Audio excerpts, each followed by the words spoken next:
Today we're going to talk about section 1.3. 1.3 is a relatively short section.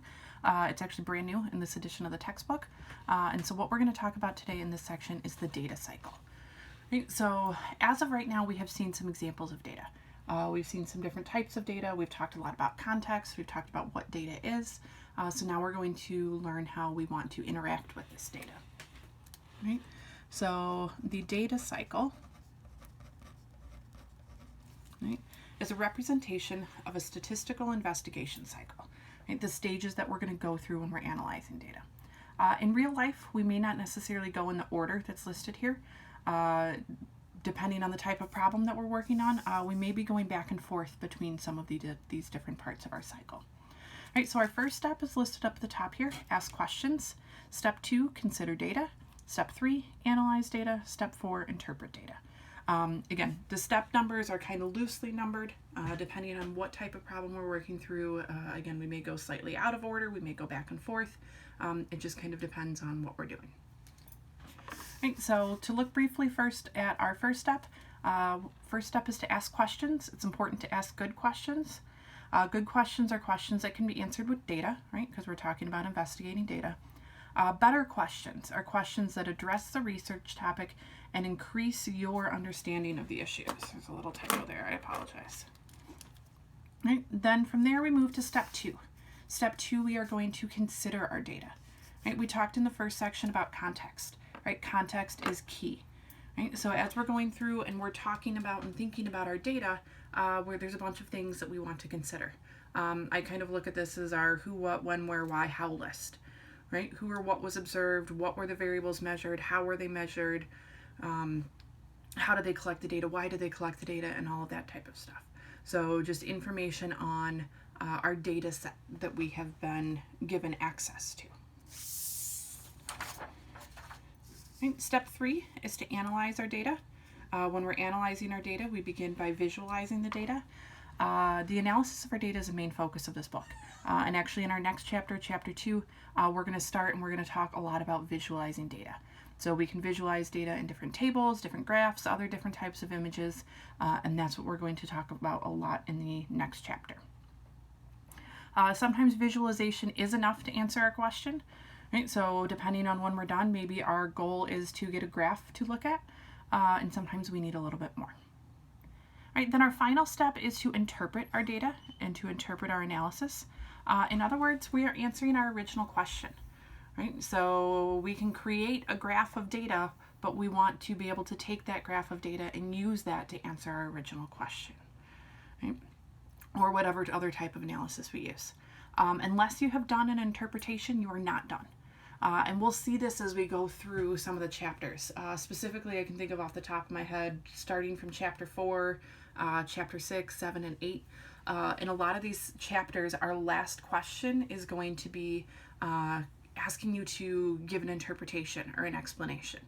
Right? So interpreting our data is definitely a key part of the problem. Right? Just coming up with the graph or the numerical value that we're looking for isn't enough.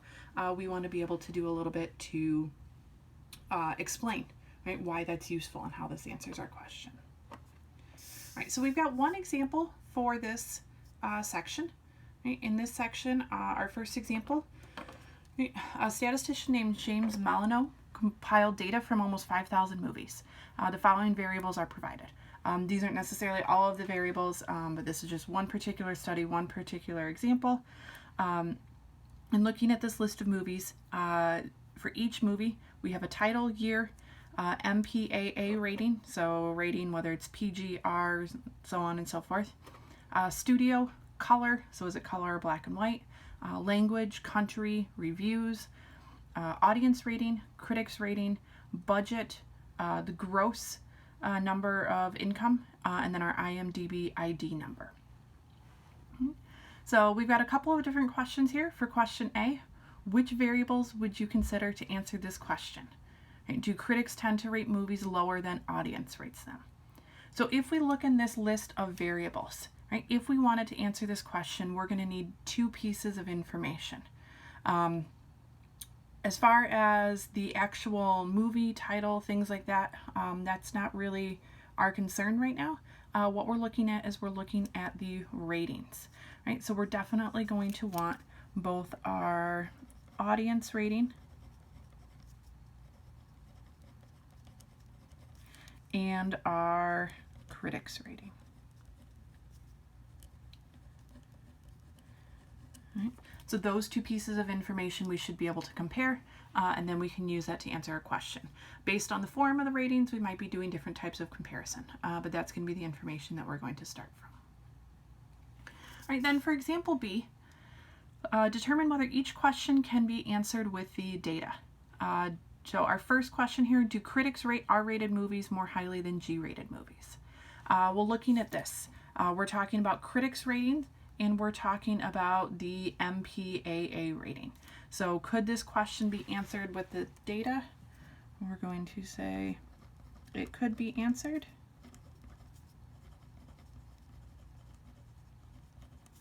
using the MPAA rating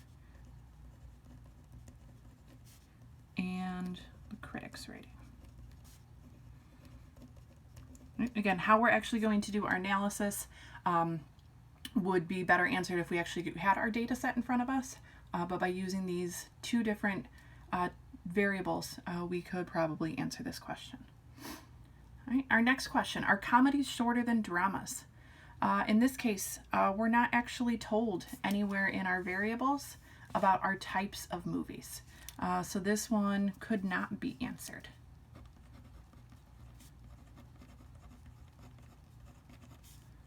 Could not be answered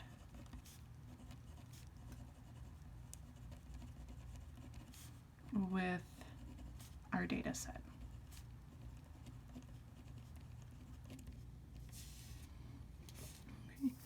The third question in the list here, do audiences prefer shorter movies over longer movies? Right? So here we're thinking about audience rating or reviews, right? And as far as everything else, we have title, year, MPAA rating, studio, color, language, country, but in no point in this list, right, do we see anything about the length of our movies, right? So this question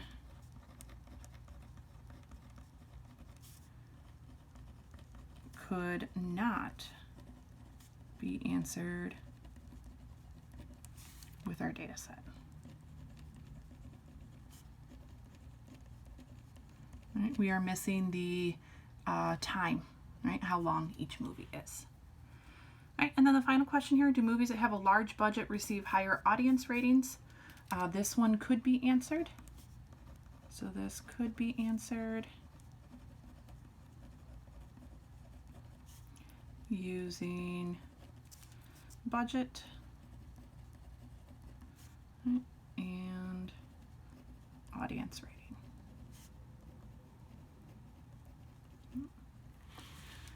So again, as we're thinking about section 1.3, we're thinking about our data cycle, we're thinking about our 4 steps, asking questions, consider data, analyze the data, interpret the data to actually answer our original question. The types of homework questions that you're going to see, there's only a couple related to section 1.3, and they look very, very similar to this example here down at the bottom.